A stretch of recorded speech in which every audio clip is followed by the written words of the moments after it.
तो दोस्तों क्या है अपडेट जानेंगे इस वीडियो में। दोस्तों बता दें कि खेसारी लाल यादव के सॉन्ग की बात कर रहे हैं दोस्तों।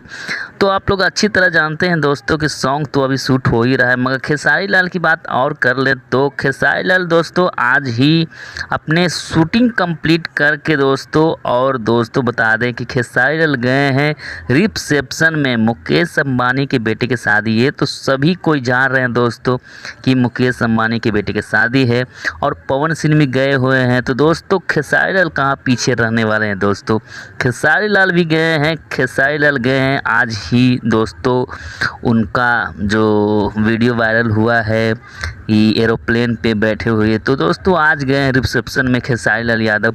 और आप लोगों के लिए दोस्तों हम अपडेट नए नए लाते रहते हैं, तो आप लोग देख सकते हैं कि खेसारी लाल भी कंप्लीट सॉन्ग करके गए हैं।